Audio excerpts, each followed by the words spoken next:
I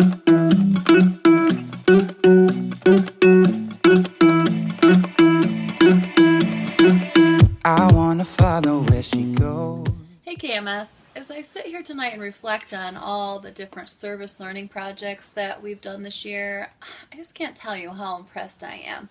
From the school supply collection that we did for hurricane relief to the Hunger Bowl, which by the way, we won. We beat Western this year, so way to go, Northwest. You've just done a great job with the service learning projects, and I think it says a lot about the culture here at Northwest Community Schools. One, we care. I want you to take a minute and listen to a word from Jordan Sparks as she talks to you about the importance of service in her life. Take a look.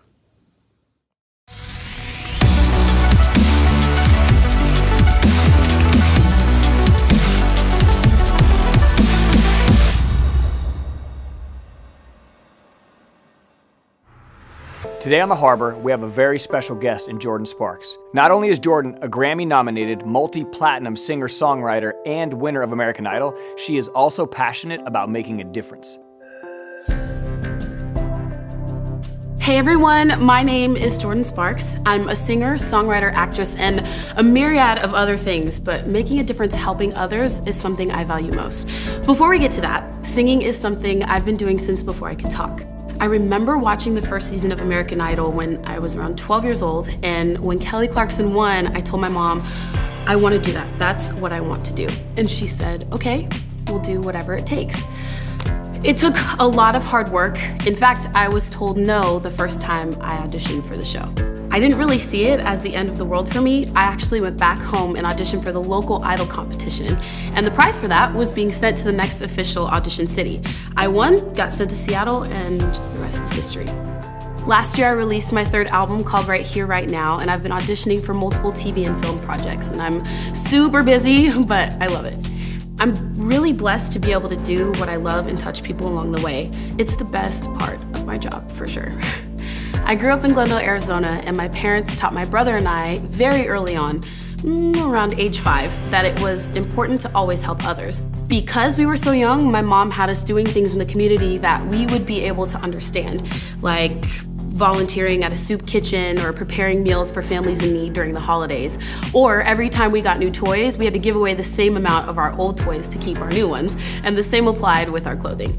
And I know that those experiences really shaped who I am as a person and knowing what my purpose is in life. Part of that is to inspire others to be great. There is a quote by Audrey Hepburn that I always like to reference, and it's, as you grow older, you will discover you have two hands, one for helping yourself and one for helping others. And that's what the MAD Ambassadors Club is all about. The MAD concept was created out of raw emotion. It was 2009. I was at JFK Airport and saw a news story of an innocent teen, Darian Albert, who was beaten to death while walking home from school. He wasn't even in the fight. It was between other students from rival neighborhoods, and they just jumped him. He was an honor student just trying to go home, and no one did anything to help. People just stood there filming it with their cell phones, but did nothing to help him, and no one deserves that. I got so upset, I just lost it in the airport. I called my mom crying and I said, I'm so mad, Mom, we have to do something.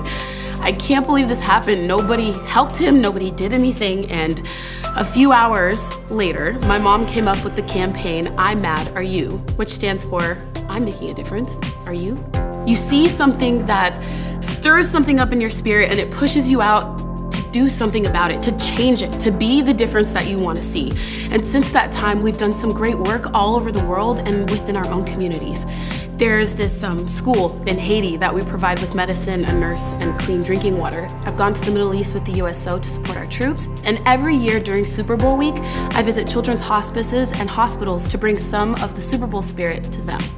And I've also been an advocate against bullying and child abuse by speaking to members of Congress, and there's still so much more to do. But I've never been so happy to be mad. I just want to tell each and every one of you that you are all valuable and uniquely made. You all have been given gifts and talents that no one else has. And it doesn't matter how big or small the act of kindness is that you do, just be in action somewhere. Finding something you are passionate about and jump all the way in. Whether it's picking up trash in your community, cleaning a local park, doing a canned food drive, spending time with the elderly, speaking to the youth in your communities, or being a part of an after-school program.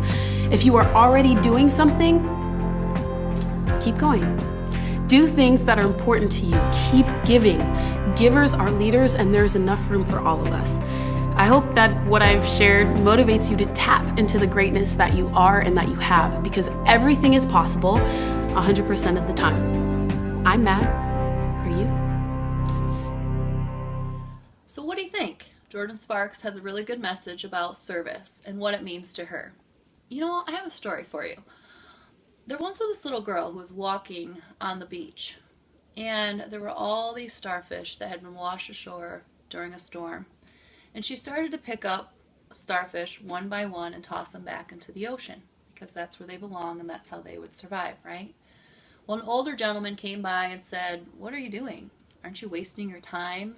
You can only save one at a time." And the little girl felt very discouraged. But she thought about that and she thought, well, at least I'm saving one. So she continued to pick up each starfish one by one and toss them back into the ocean. Well, the man saw her and he started to help. And others on the beach came in and they started to do the same thing. You know, caring and serving others is contagious. And I believe that here at KMS and here in the Northwest Community Schools that you too can make a difference. Next week we have an opportunity to take part in a service learning project that we do every year. We're going to get these plain paper bags and we're going to decorate them for Christmas. I know it's a tad bit early, but we're helping the Together We Can Make a Difference committee, which is in downtown Jackson, prepare for the holidays. They will take each of those bags that you create and fill them with goods for families who are in need, whether it be toiletry items, food items, or small gifts for their children. You know what, KMS, together we can make a difference. So I hope you gear up for next week. Bring your markers, your stickers, and ready to decorate those bags for the Together We Can Make a Difference agency.